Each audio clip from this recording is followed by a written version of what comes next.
सुनाओ MTNL limited अब देखिए 67.76 का प्राइस हमें देखने को मिला है और लगातार ये स्टॉक है लोअर पर लोअर लगाए जा रहा है। एंड अगर आप देखेंगे सेलिंग वॉल्यूम को तो लगातार इंक्रीज होता चला है। इतने ऑर्डर लग रहे हैं कि स्टॉक रुक ही नहीं पा रहा है, हायर साइड जाने की सोच ही नहीं रहा है। ऐसे में ये स्टॉक कितने तक डाउन आ सकता है, कहां पर ये सर्किट ओपन होने वाले, क्योंकि ओवरसोल्ड जोन में भी हम आ रहे होंगे, ऐसे में कहां पर ओपन हो सकता है। तो देखिए खबर क्या है, 2 घंटे पहले ये खबर आई है एमटीएनएल में यहां पर लोन डिफॉल्ट कर दिया। बट मैं आपको बता दूं कि ये न्यूज कोई न्यूज नहीं है।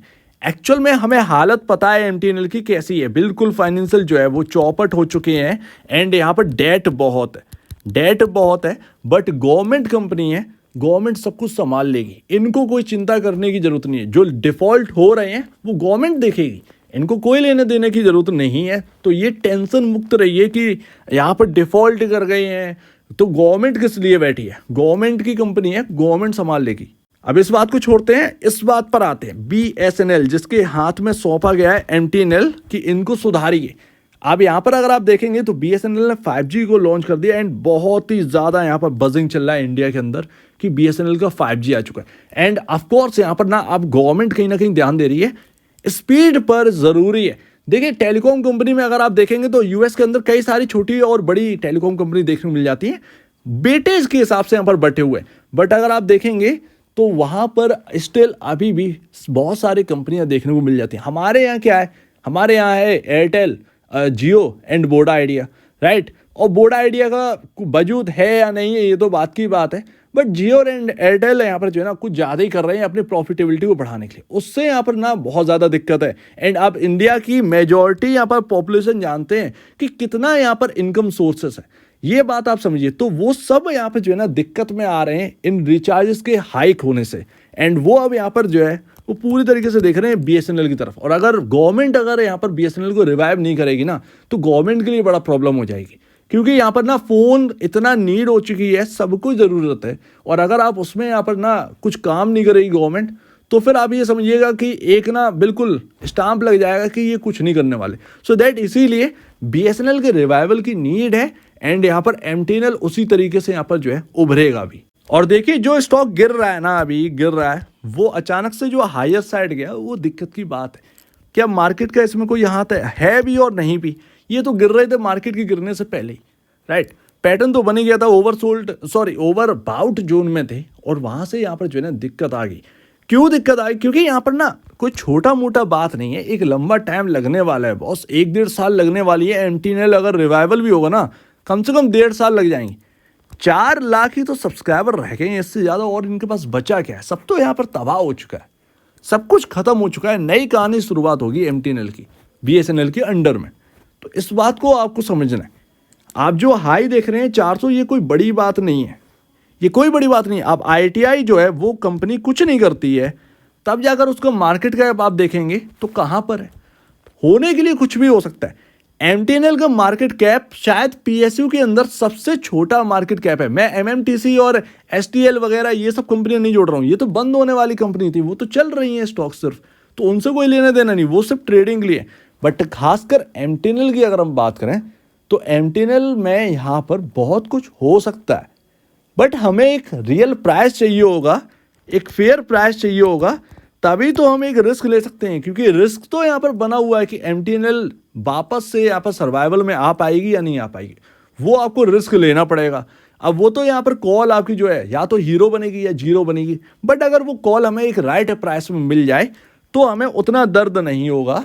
जो हम एक हायर साइड पर पैसा अगर लगा देंगे तो वो हमें ज़्यादा कष्ट दे सकता था।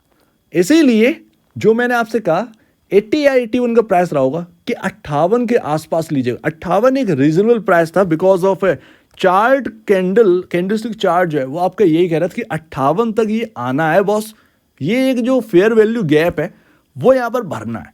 एंड देखिए फाइनेंशियल में कुछ बचा नहीं है, फाइनेंशियल में कुछ भी नहीं बचा, ये आप बात समझ लीजिए। चाहे आप ईपीएस देख लीजिए, पी रेशियो देख लीजिए, इंडस्ट्री पी देख लीजिए, कुछ भी नहीं, बुक वैल्यू कुछ भी नहीं, क्योंकि सब कुछ खत्म हो चुका है, नई शुरुआत होगी।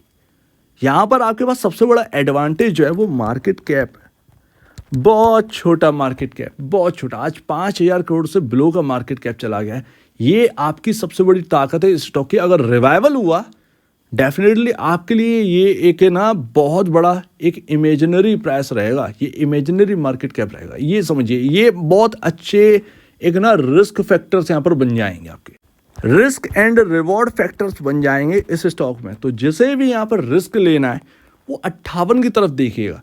मैं अभी आपको बताऊंगा कि 58 जो है वो क्यों है, ठीक है। लेकिन हाँ, जरूरी नहीं है कि वो इतने तक ही चला जाए, हो सकता है कि आपको एक दो दिन और लोअर सर्किट देखने को मिल जाए, इतने में ही आपका प्राइस जो है वो 60 के आसपास आ जाएगा।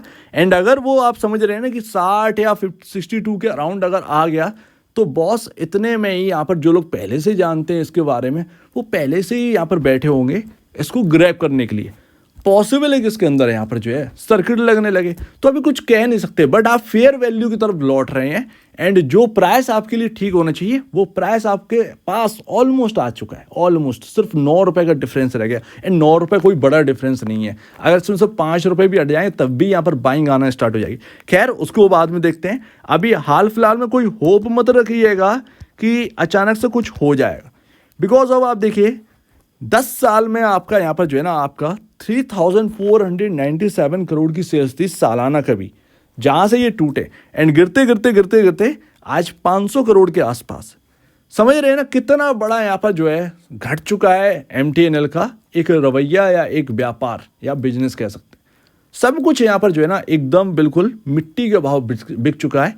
असेट्स बहुत है MTNL के पास, ये ध्यान रखिएगा, असेट्स बहुत हैं, इनके मार्केट कैप से कई गुना इनके पास असेट्स है, तो एक वैल्यू यहाँ पर भी हमें देखने को मिलती है।